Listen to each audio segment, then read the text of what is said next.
Okay, thank you for reminding sir. बहुत सारा बात तो ऐसे ही निकल गया विदाउट रिकॉर्डिंग।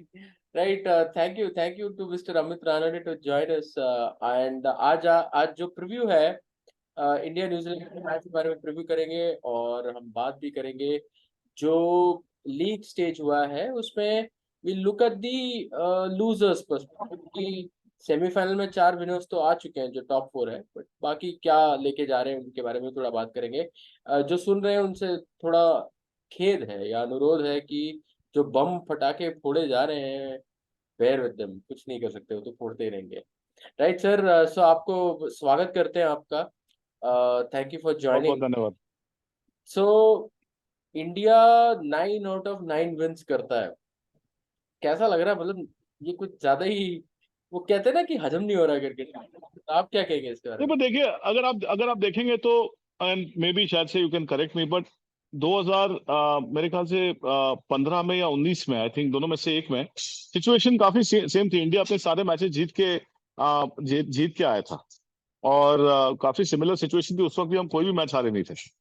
एंड फिर हमें वो जोल्ट लगा और वो सब जो हुआ, और वो अब ऑफ कोर्स वही टीम सामने खड़ी है।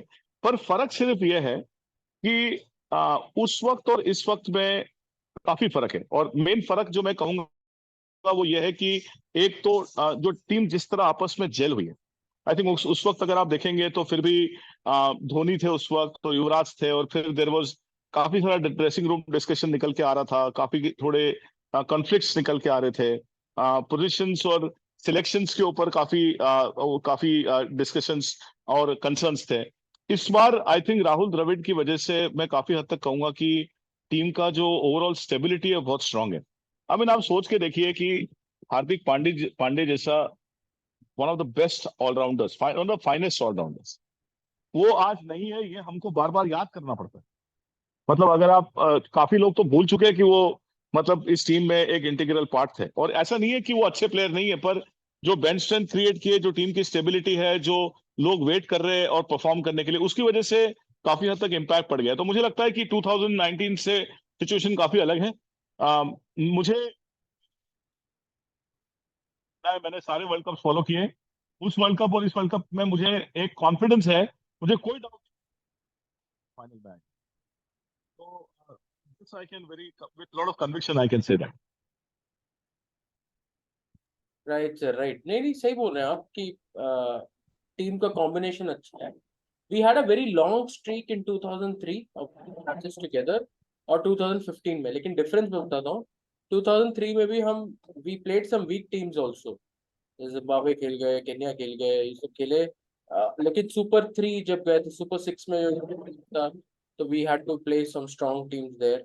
और फिर वही हुआ हमारे साथ 2015 में भी, जहाँ से Pakistan, Sri Lanka, Pakistan, South Africa, West Indies, the top 3 strong team, but we played UAE. 2-3 मतलब ये खेले थे यहाँ पे पूरे सारे, all 9 we had to play. And that's why this is a very special one, and it really looks की मतलब कुछ स्ट्रॉन्ग टीम ही है जो कमाल जिसने किया है, ये कह सकते हैं। अब आते हैं सर कि हम थोड़ा सा पहले इंडिया न्यूजीलैंड जाने से पहले हम पहले बात कर लेते हैं हमारे लूजर्स का। So I have just packed people together. So पहला है नेदरलैंड्स, बांग्लादेश और श्रीलंका। मैंने इन तीनों को पैक किया है साथ में। सो इसमें देखा जाए तो द बिगेस्ट लूजर मेरे हिसाब से श्रीलंका है, क्योंकि बांग्लादेश कुछ भी हो जाए वो जा रहा है चैंपियंस ट्रॉफी खेलने के लिए, और इतने ड्रामा में वो बच गया कि वो जा रहा है चैंपियंस ट्रॉफी। नेदरलैंड्स तो 2 मैच जीता है, it had everything to gain. In fact वो क्वालिफायर में भी नहीं आ रहा था, but because of their good attitude and all they are coming through. Sri Lanka तो काफी, आईसीसी भी पता नहीं कुछ सस्पेंड कर दिया उनको। आप क्या कहेंगे श्रीलंका के लिए? मतलब what are your thoughts about three teams? देखिए, श्रीलंका का ओवरऑल, एक तो पहली बात तो ये है कि उनकी कंट्री में स्टेबिलिटी का इशू है। आई थिंक पिछले 1-2 साल में जो कंट्री में हुआ है, जो इकोनॉमिक डाउनटर्न आया है, और जो ओवरऑल जो स्टेबिलिटी कंट्री की ही काफी डिस्टर्ब है, ऑब्वियसली उसका इम्पैक्ट काफी हद तक क्रिकेट बोर्ड पे आना था। और जब क्रिकेट बोर्ड पे वो इम्पैक्ट आया है, तो जो देखिए, एशियन टीम्स की एक कॉमनैलिटी ये है कि जब भी कोई क्रिकेट बोर्ड आता है तो ऑपोजिशन वाले लोग उसको गिराने की पूरी कोशिश करते हैं। मतलब ये, चाहे आप ये ट्रेंड आप इंडिया में देखें या पाकिस्तान, इंडिया में काफी हद तक कम है, क्योंकि इंडिया थोड़ा काफी आगे आगे जा चुका है इन सब चीजों से। बट पाकिस्तान, बांग्लादेश और श्रीलंका, अगर आप इनके क्लोजली आप इन कंट्रीज को फॉलो करें तो आपको ये ट्रेंड दिखेगा कि जब जो सिलेक्टर और या चीफ सिलेक्टर जब दूसरी तरफ जाके बैठते हैं तो जिस तरह की डिस्कशंस इनके चैनल्स पे होती है, जिस तरह की एलिगेशंस ये लगाते हैं, तो ऐसा लगता है कि ये पूरा का पूरा बोर्ड ही करप्ट है। श्रीलंका का भी वही सिचुएशन है। अभी अर्जुना रणतुंगा आए हैं और अभी उन्होंने ऑलरेडी पुराने इस पे क्वेश्चन करना शुरू कर दिया है। वो अपने अलग से स्टेटमेंट करे जा रहे हैं। तो मेरे हिसाब से श्रीलंका की टीम काफी डिस्टर्ब है। अच्छा देखिए, उनके कुछ प्लेयर्स अभी इंजोर्ड थे जो खेल ना सके। आई थिंक मेरे ख्याल से राजपक्षा या उनके वो एक प्लेयर है, मैं नाम मिस कर रहा हूँ उनका, जो इंडिया की प्रीमियर लीग में भी खेलते हैं, लेफ्टी बैटिंग करते हसरंगा हैं, हसरंगा, वो भी हसन मिसिंग थे।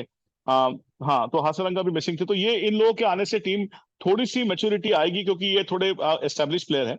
पर overall I think Sri Lanka has to go through a whole cycle of revival. I think उनके लिए बहुत जरूरी है। Kusal Mendis is a classic case of, आपने रहती है कि वो बेचारा बोझे के नीचे दब के टूट गया है। आप उनकी परफॉर्मेंस देखिए कैप्टन बनने से पहले, और उनके परफॉर्मेंस देखिए कैप्टन बनने के बाद। वो आदमी पूरी तरह लॉस है, उसे समझ में नहीं आ रहा कि करना क्या है।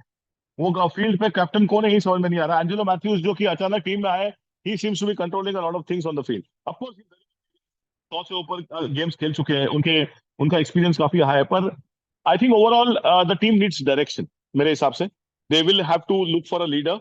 और आप सही कह रहे हैं, आई थिंक इनमें से सबसे बड़ा लूजर श्रीलंका है, इसमें कोई डाउट नहीं।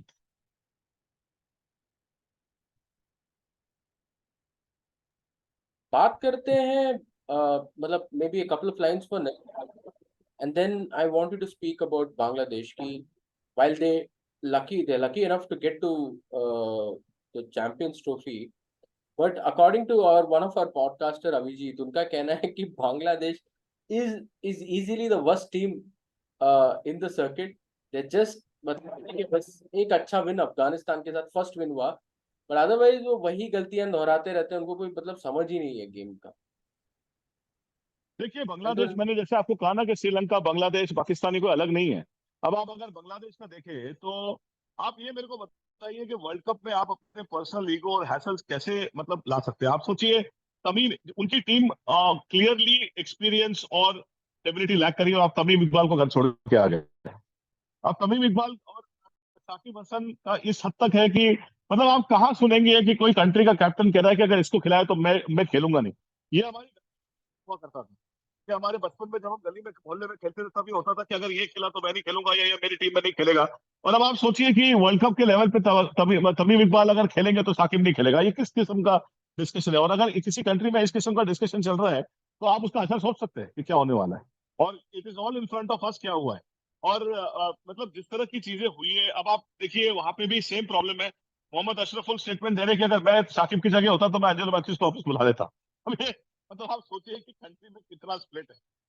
और तो बांग्लादेश और श्रीलंका बहुत क्लोज रनर्स है for the worst performance, if you ask me. आप in this group, if you ask me, Netherlands is the biggest winner. आप अगर नीदरलैंड्स को देखें तो जिस कंट्री में हॉकी और सॉकर उनके टॉप स्पोर्ट्स है, उस कंट्री में उस उन्होंने ये अपनी टीम जोड़ के बनाई है। और अभी आप, मैं कुछ खबरें सुन रहा हूँ कि Netherlands is going to start looking for a test status in the next 3-4 years। और वो इसी तरह परफॉर्म कर, देखिए पहले जब उन्होंने हॉलैंड, जब उन्होंने साउथ अफ्रीका को हराया तब लोग कह रहे थे फ्लूक है। अब उन्होंने दोबारा हरा दिया साउथ अफ्रीका, वो पाकिस्तान को भी अच्छी फाइट दे गए। इंडिया के अगेंस्ट मेरे ख्याल से सारी टीमों में से बेस्ट क्रिकेट का बैटिंग का परफॉर्मेंस नीदरलैंड्स का है। अगर आप देख ले तो भाई 250, चलो ठीक है वो भी ऑल आउट हो गए, पर 250 रन बनाए। और पहले पहले जो पहले कुछ ओवरों में they were looking very confident and they played really well and they applied themselves and whatever said and done. ठीक है, कल बॉल स्विंग नहीं हो रहा था, ये सब था, फिर भी कुलदीप यादव और इनको मैनेज करना कोई आसान नहीं था। और सो I would say they are the biggest winners out of this group of three that you asked me. Netherlands and Bangladesh and Sri Lanka are close losers between the two. I think Netherlands काफी इज्जत कमा के गए उनके पास। आई रिमेम्बर बिल्कुल। Qualify किए, एक बड़ा फ्लेक्स उन्होंने, बड़ा बड़ा पोस्टर बनाया कि we are coming India, we are happy to be there. Scotland को हराया उन्होंने एक क्लोज मैच में, वेस्ट इंडीज को हराया, and they just scrape. Sri Lanka was clear outright runner but they just scrape through, and we were thinking कि शायद Zimbabwe जाएगा ये, बट वहां पे भी नेदरलैंड्स मात देके आया और यहाँ पे आके जस्टिफाई किया। They could have still been 0 out of 10, right? 9 games खेल के 0 पे रह सकते थे, जी, लेकिन नहीं हुई। They played well. I think Sri Lanka और बांग्लादेश का मेन प्रॉब्लम यही है कि ये वही ब्रांड ऑफ क्रिकेट जो 2-3 साल से खेल रहे हैं वही खेले जा रहे हैं। श्रीलंका आई कैन अंडरस्टैंड, आपने सही बोला कि there is a problem of there is a country में ही कुछ इश्यूज हैं। Dasun Shanaka was their captain, उसको हटाते हैं suddenly, they just want to take him out और उसके छोटे से इंजरी में उसको निकाल ही दिया और कुशल मेंडिस को बनाया। और सही बोला आपने, पाकिस्तान के साथ एक बहुत ही बेहतरीन कुशल मेंडिस ने सेंचुरी बनाया और उसके बाद कुछ भी नहीं किया।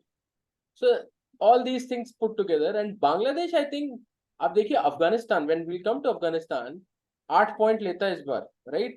And almost till that last couple of matches they were in the reckoning for getting to semi-finals. Bangladesh 99 से परमानेंटली खेल रहा है और आज तक एक मतलब thanks to that one performance where they defeated England, they went to quarter final, but otherwise world cup में बांग्लादेश ने आज तक कुछ हासिल किया नहीं एंड बद से बदतर ही होते जा रहा है उनका हालत। So yeah, they have to change their approach. Yeah, you're saying something. मैं कह रहा था रायन कुक को अगर आप क्लोजली ऑब्जर्व करेंगे, वो साउथ अफ्रीका के वो प्लेयर है और वो हॉलैंड को कोच करते हैं। रायन कुक बहुत ही इनोवेटिव किस्म के कोच है और आप देखेंगे अगर उनका हिस्ट्री भी अगर आप चेक करेंगे, वो आईपीएल में भी मेरे ख्याल से काफी कुछ टाइम तक वो इन्वॉल्व रहे थे और आई थिंक किसी टीम को सपोर्ट करते। ओवरऑल बहुत ही बैलेंस किस्म के है वो। और सबसे अच्छी बात है रायन कुक की कि रायन कुक काफी राहुल द्रविड़ के काफी सिमिलर है।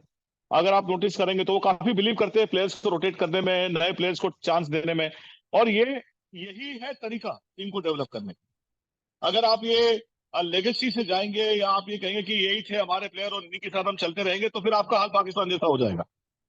और ये हमारे सबके आंखों के सामने है कि जो सिचुएशन है। तो मैं काफी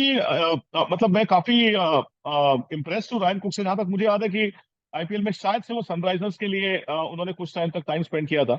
और मुझे याद है उस वक्त जब मैं ऋषि से बात करता था तो उसने कई बार मुझे रायन कुक का नाम बताया था और उसने मुझे हमेशा कहा था कि ये एक बहुत ही इनोवेटिव किस्म के प्लेयर है। तो Netherlands cricket is in good hands और यही फर्क है। देखिए they will draw lot of positives from here.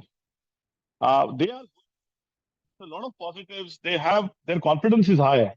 And मेरे ख्याल से अब वो कुछ टूर्स करने वाले हैं, जहां तक मेरा अंडरस्टैंडिंग है। आगे वो शायद से इंडिया के टूर के लिए भी उन्होंने रिक्वेस्ट किया। अब इंडिया एक्सेप्ट करता है कि नहीं वो अलग बात है, पर they are wanting to do that because I think that will give them good exposure. And ICC is very very focused on giving this developing nations an opportunity to play। तो ये आई थिंक एक ICC बहुत अच्छा काम कर रही है। तो मैं नेदरलैंड्स को मैं आपको यही कह सकता हूँ कि अगले अगले इसमें आपको श्रीलंका और बांग्लादेश के साथ किसी और को ग्रुप करना पड़ेगा। आप नेदरलैंड्स को ग्रुप नहीं कर पाओगे, वो ऊपर चले जाएगा। Yeah, I get that and I think it's they deserve all the thing and also एक अच्छा cohesive system बनाया है। Now it all बिल्कुल depends कि कितने players pool में कितने आते हैं। See, one of the things is Ireland is also a good team, but they are not coming here because pool में कम लोग रह गए, वो इंग्लैंड चले जाते हैं खेलने के लिए, काउंटी खेलने के लिए, तो वहां पे वो इश्यूज है। But otherwise I'm sure Netherlands can also do well। अब आते हैं सबसे इंटरेस्टिंग ग्रुपिंग का, जिसके बारे में हम सब मतलब बड़े इसमें है, एक इंग्लैंड, पाकिस्तान और अफगानिस्तान के ऊपर। तो इस ग्रुप में ये हुआ है कि इंग्लैंड लास्ट टाइम मिनट तक they were behind, but they had a match against Australia. They lost by around 20-25 runs. But by then they had picked up the tempo with which they had to play this one-day tournament here in World Cup. They understood कि यहाँ इस तरीके से खेलना पड़ेगा और उनके लिए परफॉर्म स्टार्ट किया बेन स्टोक्स ने। He started putting his hand up and saying कि चलो अब मुझे समझ में आ रहा है, और उसने एक 50 क्रूशियल 50 बनाया। फिर उन्होंने बांग्लादेश को हराया और सॉरी नेदरलैंड्स को हराया और उसके बाद उन्होंने पाकिस्तान को हराया, जो will come to that one match. And then second Afghanistan, obviously hats off performance उनका, तो मतलब कहना पड़ेगा कि they are the biggest gainers of this world cup. कोई भी ट्रॉफी जीते बट गेनर तो अफगानिस्तान डेफिनेटली है। और तीसरा है हमारे महान नेबर पाकिस्तान, जिन्होंने सब कुछ मतलब will come to them. Pakistan is like क्या कहें, एक एनिग्मा की तरह है ना, मतलब कुछ भी कर सकता है और उसने कुछ भी किया मतलब कहने के लिए। So I want you to start with England, क्या सोचते हैं, and then will come to Afghanistan and Pakistan. देखिए I will be very honest with you. पहली बात तो सिंस आपने कहा कि just taking a step back, जो मेरे हिसाब से जो सबसे बड़े लूजर्स, मैं बांग्लादेश और श्रीलंका और पाकिस्तान को इसलिए ग्रुप कर रहा हूं क्योंकि अगर सब कॉन्टिनेंट पिचेस पे अगर ये टीम परफॉर्म नहीं कर सकती जो कि इनकी होम कंडीशंस के बराबर है। तो इससे बड़े लूजर मेरे हिसाब से कोई नहीं है। अच्छा, आप देखिए सेमीफाइनल का रनअप देखिए, 3 बाहर की टीमें और 1 इंडिया, जबकि मैच हो रहा है इंडिया में, जो कि सबसे क्लोजेस्ट है श्रीलंका पाकिस्तान के परफॉर्मेंस के हिसाब से। मतलब प्रीटी मच कैलकाटा का पिच तो आप समझ लीजिए, कैलकाटा की कंडीशन बांग्लादेश की कंडीशन है, और आप उसमें भी परफॉर्म नहीं कर पा रहे। तो इसके लिए मैं कह रहा था, now coming back to England, Pakistan and Afghanistan, you are absolutely right, Afghanistan सबसे बड़ा गेम है। अच्छा देखिए, अफगानिस्तान का मुझे सबसे अच्छी बात ये लगी, चलिए वो सब बातें छोड़ दीजिए कि जो मीडिया में चल रही है कि इंडिया उनको सपोर्ट कर रहा है, ये सब बेकार बातें है। और देखिए, अफगानिस्तान को सपोर्ट करने का कारण ये है कि आज भी रियलिटी ये है कि उनके प्लेयर्स कंट्री में वापस तक नहीं जा सकते। आई होप कि सुनने वालों को पता है कि अफगानिस्तान की टीम बाहर रहती है, वो जा ही नहीं सकते वापस, क्योंकि उनकी कंट्री में सिचुएशन ही ऐसी है। तो वो बाहर प्रैक्टिस करते हैं, वो इंडिया को यूज करते हैं, वो पाकिस्तान को पहले यूज करते थे, फिर उसके बाद पाकिस्तान के साथ उनकी इश्यूज हो गए तो उन्होंने पाकिस्तान से मूव आउट कर दिया, फिर उन्होंने यूएई में ट्रेनिंग करी। और देखिए वो टीम एक इतनी इंटेलिजेंट टीम है। देखिए उनके जो कोच है, जहां तक मुझे जोनाथन ट्रॉट शायद से, जो उनके कोच है, ही वो स्मार्ट इनफ कि उन्होंने आने से पहले अजय जडेजा को एंगेज किया। देखिए लोग हंस रहे थे उनके ऊपर, पर अजय जडेजा एक ऐसे प्लेयर है जो बहुत क्रिकेट खेले इंडिया में, और उनको कंडीशंस पता है। और ये बात से कोई भी दूर हट नहीं सकता कि उनकी इनपुट्स आज अफगानिस्तान को बहुत आगे तक लेके गई है, चाहे वो बैटिंग हो, चाहे वो बॉलिंग हो, चाहे वो पिच कंडीशंस हो, चाहे वो ग्राउंड कंडीशंस हो। और आई थिंक जहां तक मेरा अंडरस्टैंडिंग है, राशिद खान ने ओपनली एक्सेप्ट किया है कि आज हमारा जो विंस है उसमें काफी परसेंटेज मैं अजय को क्रेडिट देना चाहूंगा, जो कि बिल्कुल सही बात है। तो ये अच्छा, किसी ने रोका थोड़ी था बाकी टीम्स को। भाई हमारे यहाँ इतने इंडियन प्लेयर्स हैं जो अभी खाली बैठे हैं, जो तैयार है हेल्प करने के लिए, किसी ने तो अप्रोच किया नहीं। अफगानिस्तान ने अप्रोच किया, दे रिपिंग द बेनिफिट्स, उन्होंने बोल्ड क्रिकेट खेली।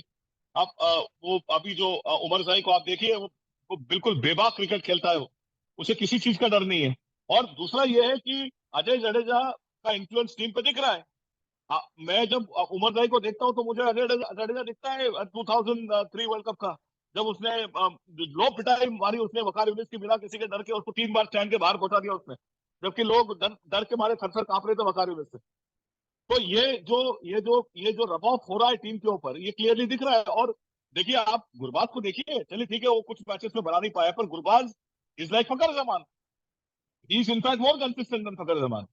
वो वो अगर चल पड़ा तो अगला मैच जीत के ले आता है वो। तो ये जो अफगानिस्तान का जो बॉल क्रिकेट है, और जो अच्छा देखिए, उनकी बॉलिंग हमेशा से इफेक्टिव रही है। और मैं आपको बताऊं कि मैंने इंग्लैंड के मैच के अगेंस्ट जब उनकी बॉलिंग देखी, तो मैंने तो आज तक नवीन उलक को इतनी स्विंग बॉलिंग करते कभी आज तक देखा नहीं। मुझे खुद ही पता था कि बॉल पे इतनी स्विंग हो रही है बॉल, वो लेग पे डाल के वो ऑफ के बाहर से निकाल के लेके आया था वो विकेट। तो ये आई थिंक ये बोल्ड क्रिकेट है। और देखिए बोल्ड क्रिकेट को ही मॉडर्न क्रिकेट बोला जाता है, यही है मॉडर्न क्रिकेट, और यही क्रिकेट आपको आगे लेके जाए। तो मेरे हिसाब से उस ग्रुप में अगर आप मुझसे पूछे तो अफगानिस्तान विनर है ये टीम के group. Right sir, I think नहीं आप सही कह रहे हैं। एक तो मुझे ये बात तो सही है कि अजय जडेजा को लेके आना was a master stroke. And you're very right. It is just not about Ajay Jadeja, but getting a former Indian player who knows these conditions very well, जो देखता रहता है।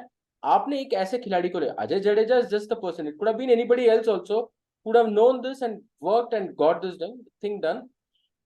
It was good that somebody identified कि Ajay Jadeja is ready to do this work, and they got him. I think जो Maxwell ने वो innings खेला Australia ने जो अफगानिस्तान, वहां पे मतलब चीजें अफगानिस्तान के लिए अनफॉर्चुनेटली बदल गया। एंड जो मैक्सवेल ने खेला वो तो मतलब once in a generation innings है, मतलब कोई सोचता नहीं है ये सब होगा करके। I remember you calling at four wickets down था, आपने फोन किया, मैंने कहा भाई ये तो लग रहा है कि अफगानिस्तान चला जाएगा सेमीफाइनल में, because had they one I think they would have defeated south Africa also. I think but so. या सो बट ठीक है, मतलब ये हो जाता है। But I think 4 credible wins, England को हराया, पाकिस्तान को हराया। The only disappointment if they go with is losing that first match to Bangladesh.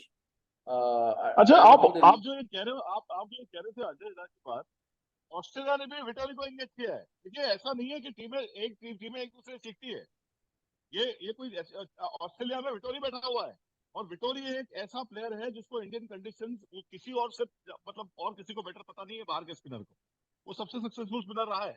और आप देखिए वो क्या कर रहा है। और आप सबसे बड़ी बात ये देखिए कि वो हमेशा बाउंड्री लाइन पे मिलेगा आपको।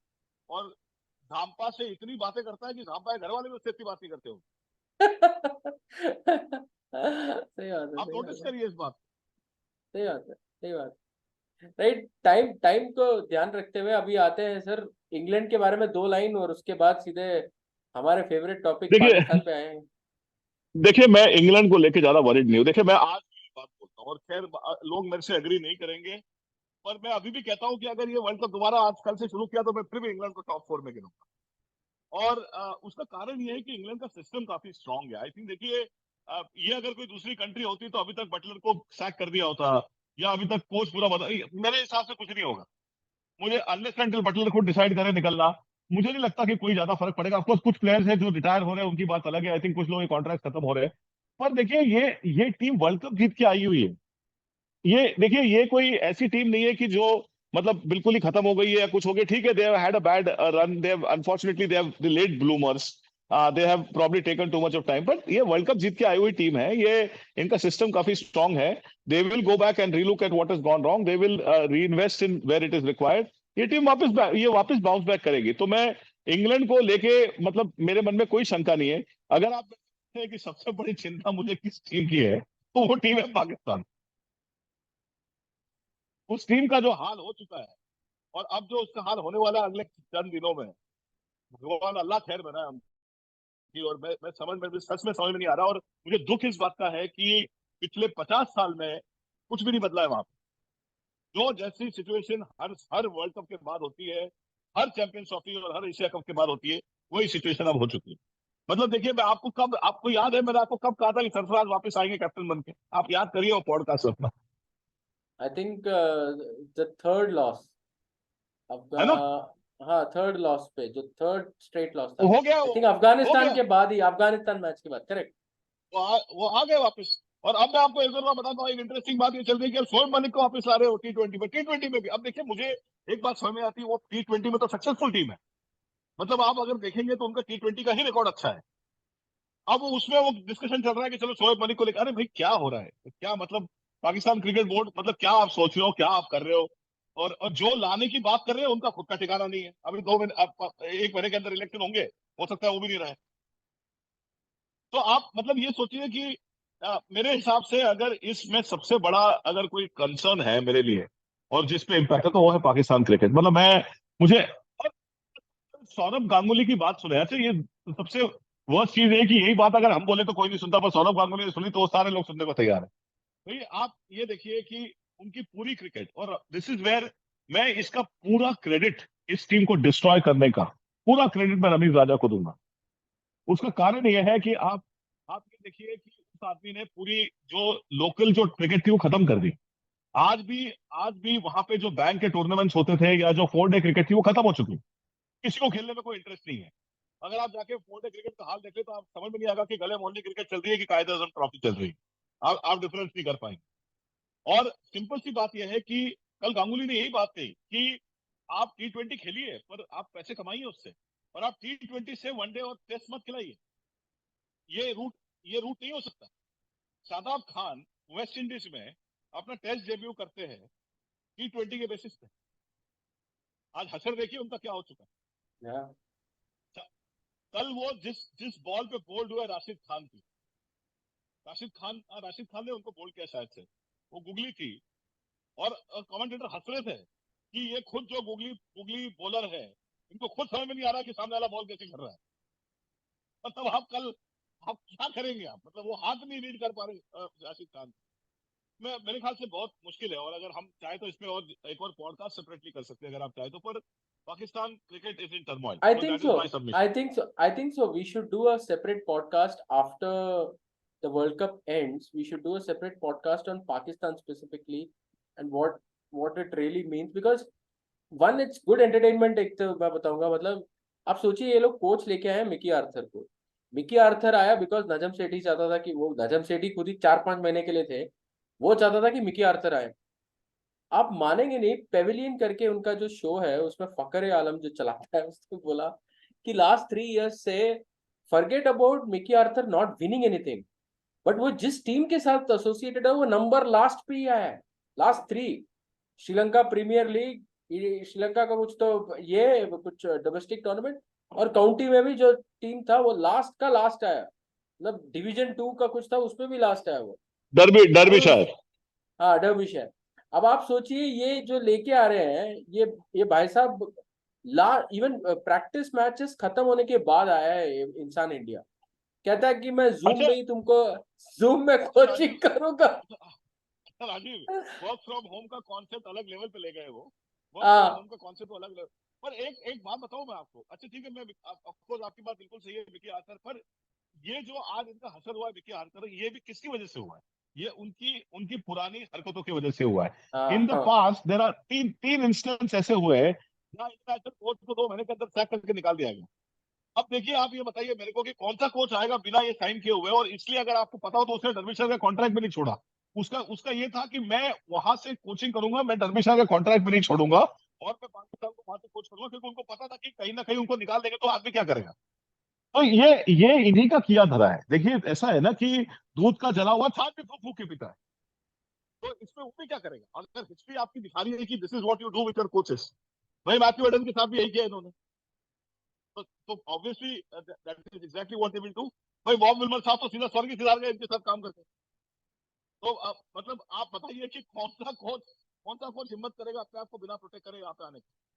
तो है। ये देखिए, तकलीफ ये है कि देखिए, मेन जो मुद्दा है पाकिस्तान क्रिकेट का, उसका मुद्दा ये है, और इसका उसका रीजन ये है कि बच्चे क्यों नहीं आ पा रहे। सबसे बड़ा डिफरेंस है इंडिया और उसमें कि जो सिक्योरिटी है इंडियन क्रिकेट में, जहां पे है, और 4 डे के जो बच्चे खेल रहे हैं आज, या फिर जो लीग मैचेस खेल रहे हैं, उन्हें भी सिक्योरिटी है कि अगर वो क्रिकेट भी खेलते रहे तब भी वो उनकी जिंदगी निकल सकती है।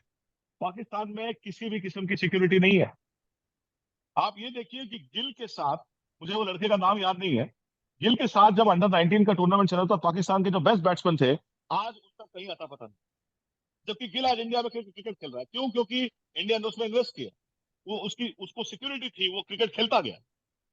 तो ये देखिए, ये कुछ ग्रास रूट लेवल पे जब तक आप ये चेंजेस ना करेंगे, तब तक आपको रिजल्ट थोड़ी मिलेंगे भाई।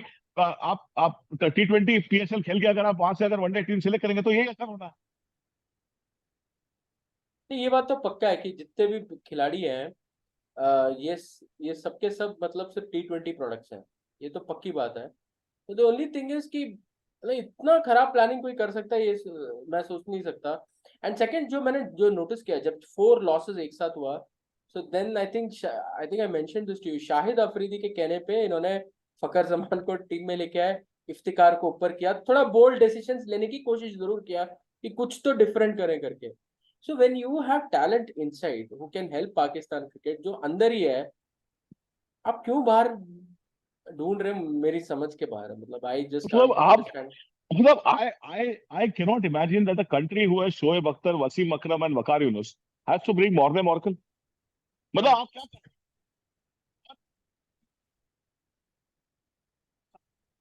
स्पिन का कोच ही नहीं है। मॉर्ने मोर्कल से पूछ रहे हो, मोटा मोटा ये क्या किस किस्म के डिस्कशन हो रहे हैं? और अब मॉर्ने उनके पास स्पिन मार्कल कोच ही मिकी नहीं आर्थर की टीम में है, वो टीम पैकेज में। है, वो करेक्ट। सबके सब एक पैकेज है। और उसको उसको जब पूछा कि भाई आप ये स्पिन का क्या कर रहे हो, कह रहे मेरे स्पिन मेरा डिपार्टमेंट नहीं, मुझे नहीं आता स्पिन का। और अच्छा, मतलब मैं मतलब मैं बचपन में, मैं आपको सच कह रहा हूँ, मैं जब बड़ा हो रहा था, मैं पाकिस्तान के स्पिनर से डरता था। मतलब सईद अजमल, सकलेन, मुश्ताक मुश्ताक अपना अहमद, तौसीफ, अब्दुल कादिर, मतलब ये स्पिन मतलब ये होता था मेरे लिए। और आज ये हालत है कि इनके पास स्पिनर नहीं है, और ये स्ट्रगल कर रहे हैं स्पिनर्स को लेकर। इनकी सारी टीमों ने कलेक्टिवली 12 विकेट लिए स्पिन में से, जिसमें 5 विकेट इफ्तिकार के। अब आप मुझे बताइए कि क्या क्या एक्सप्लेन करेंगे आप? हाँ, इफ्तिकार को इनका मारता है शादाब ने, इन्होंने। शादाब दो, नवाज दो, ये कुछ उसामा मीर चार, उस उसामा मीर में जो 4 लिए उसमें से 2 उसने तब लिया जब शादाब खान कंकशन बन के पीछे बैठा था। और मैं आपसे पूछा भी था उस दिन कि ये क्या चल रहा है, और ये कंडीशन का क्या, हाँ मुझे तो मेरी तो समझ से बाहर ये था ये। और ये जो, और देखिए दूसरी बात ये है कि बाबर को बचाने के लिए एक पूरी लॉबी है पाकिस्तान में, पर वो ये नहीं समझ पा रहे कि बाबर को कोई भी ब्लेम नहीं कर रहा है एज अ बैट्समैन। वो बहुत अच्छे बैट्समैन है, मैं आज भी बोलता हूँ कि he is a very strong batsman, but strong batsman necessarily don't become good captains. क्या है। आप हालत देखिए उनके उनकी स्कोर्स की, और उनका परफॉर्मेंस देखिए आप। मेरा जहां तक हिसाब है उनका एवरेज वर्ल्ड कप में मेरे ख्याल से कुछ भी नहीं है, और एक भी नॉक उनका विनिंग विनिंग रिक्वायरमेंट में नहीं है।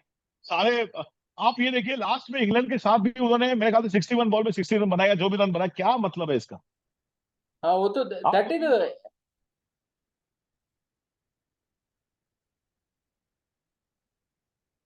ट्रंकेट हो गया, अब ट्रंकेट हो गया सर लास्ट का लाइन। मैं कह रहा हूँ 328 आपको चेज करना है, और आपको पता है पता के बाद आउट हो चुके हैं 1 रन पे, उसके बाद भी हम अपना 50 बॉल में 51, 61 बॉल में 60, क्या है क्या? मतलब ये क्या है ये? नहीं लेकिन वो है ही ऐसा, अभी क्या ही करें, मतलब भाई क्या ही बोल सकता हूँ। खैर हमारे पास I think we are left out with just 5 minutes now. So मैं बस ये पूछना चाहूंगा, इंडिया वर्सेस न्यूजीलैंड आ रहा है, आप, सो आई थिंक इंडिया इज मैं फार अहेड विद न्यूजीलैंड, लेकिन सबके सब अंदर से कुछ डरे हुए हैं। तो आप दो चार क्या राजीव, मैं आपसे वही सवाल पूछूंगा जो मैंने आपसे लास्ट टाइम पूछा था। आई थिंक आप और भास्कर ऑब्वियसली हम लोग ये डिस्कस कर चुके हैं। मैं फिर पूछ रहा हूँ, न्यूजीलैंड 5 लेफ्ट हैंडर बैट्समैन से खेल रही है। मुझे नहीं समझ में आ रहा कि अश्विन क्यों नहीं खेलेगा। मैं अभी भी, पर मेरे पास ये जवाब नहीं है कि अश्विन अगर खेलेगा तो बैठेगा कौन। पर पांच पांच लेफ्ट हैंडर से न्यूजीलैंड बैटिंग कर रही है, जहां तक मेरा अंडरस्टैंडिंग है। मे बी रॉन्ग, पर सचिन रविंद्रन एक लेफ्टी है, रॉड टॉम लेथम लेफ्टी है, ब्रेसवेल लेफ्टी है, और मेरे ख्याल से कॉनवॉय लेफ्टी है। 4 तो ये हो गए। अ, और मेरे ख्याल से maybe I am missing out somebody, एक और है लेफ्टी। 5 लेफ्ट हैंडर्स हैं उनके उनके लाइनअप में, जिससे वो खेलेंगे। अब आप मुझे बताइए। और देखिए बॉम्बे की जो पिच है वानखेड़े की, वो एक बड़ी इंटरेस्टिंग पिच है। वो फास्ट बॉलर्स को भी उतना ही सपोर्ट करती है और स्पिनर्स को भी सपोर्ट करती है। So if you look at the spin record of that track, it's a pretty strong spin record. Ashwin can be a very lethal bowler, and again, it's the same situation like Shami. I think Shami जब वापस आए तो मेरे ख्याल से किसी के मन में डाउट नहीं था कि वो बहुत खुश थे। वो डेफिनेटली नाराज थे उनको बाहर बिठाने पे, चाहे वो चाहे जो बोल ले, पर उनमें एक अपने आप को प्रूव करने की एक हंगर थी उसके अंदर, और वो उन्होंने किया। और सेम के साथ है। खैर मैच बहुत बड़ा है, इसके लिए थोड़ा सा एक रिस्क लेना, पर मुझे मुझे एक थोड़ा सा एक मन में एक है कि हो सकता है अश्विन खेले, पर मेरे पास इस बात का जवाब नहीं है कि वो किसकी जगह खेलेंगे। आई थिंक उसमें एक ही इशू ये है कि अगर हार्दिक रहता तो अश्विन शायद आ सकते थे टीम में, बट बिकॉज हार्दिक नहीं है तो आपको 3 सीमर्स खिलाना ही पड़ेगा। आज के modern day cricket demands you to play 3 seamers. आप 2 सीमर और 3 स्पिनर से नहीं खेल सकते, बहुत बड़ा रिस्क है। हाँ क्यों? सो आई देखिए, थिंक और वो मैं आपकी बात मानता हूँ, क्योंकि कल जब रोहित से पूछा कि आपने इस नेदरलैंड के मैच को एक एग्जीबिशन मैच बना दिया और आप सब लोग मिलके मतलब बॉलिंग कर, तो उन्होंने कहा कि नहीं, कोई एग्जीबिशन मैच नहीं था वो, हम बॉलर को टेस्ट कर रहे थे। वो कोई मतलब उन्होंने ये बिल्कुल क्लियरली निकाल दिया कि आप अगर इसको सोच रहे हैं कि we were trying to undermine this match, तो बिल्कुल ऐसा नहीं था।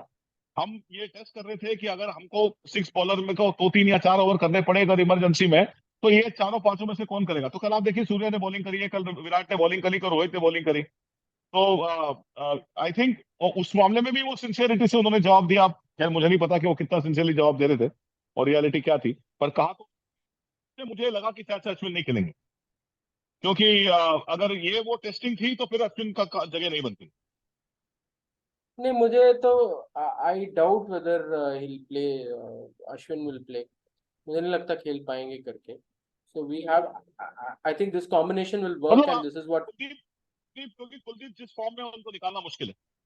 या और जडेजा बहुत इंपॉर्टेंट हो जाते हैं अभी तो, मतलब ही कांट जडेजा की तो बात ही छोड़ दीजिए सर, वो सर जडेजा है, उनको छोड़ दीजिए, वो सर है। Correct correct. सो ठीक है, so last I will take only 1 minute we have. Prediction बताइए, इंडिया जीत रहा है हार रहा है, क्या आप क्या सोचते हैं? देखिए इंडिया जीतेगा definitely. Toss will play a crucial part मेरे हिसाब से। जहां तक अगर आप मुझसे पूछे तो India should bat first and put up a good total. थोड़ा सा सेमीफाइनल होने की वजह से अगर कभी अगर 300 प्लस चेस करना पड़ जाए तो प्रेशर आ सकता है। आई थिंक देखिए, ग्रुप मैचेस में 300 प्लस चेस करना और सेमीफाइनल में 300 प्लस चेस करना, आपके हाथ पांव फूल सकते हैं, क्योंकि वो एक सामने एक दी एंड आपको दिखने लगता है, जो शायद या से ग्रुप में आपको नहीं दिखता है। तो मुझे लगता है कि अगर हम टॉस जीते तो हमें बैटिंग करनी चाहिए। मुझे ये भी लगता है कि अगर न्यूजीलैंड टॉस जीतेगा तो भी बैटिंग ही करेगा। correct correct. So I think toss, win toss, get elect to bat is the thing. And if बिल्कुल। India has to ball, then they have to restrict before 280 के नीचे करना पड़ेगा। मैं बस एक ही चीज कहूंगा कि win toss both teams will bat first, but win toss both teams will bat first India still can chase down a bigger target. New Zealand will not be able to chase a New- bigger target. ये मैं आपको Yeah, बता yeah. रहा हूँ. Yeah, I think so. Yeah. Right, sir. So thank you so much. We'll have more episodes, and thanks for joining. We hope India Done. wins. Right, sir. Absolutely. All the best, sir. Chali. Okay. Yeah. Bye bye.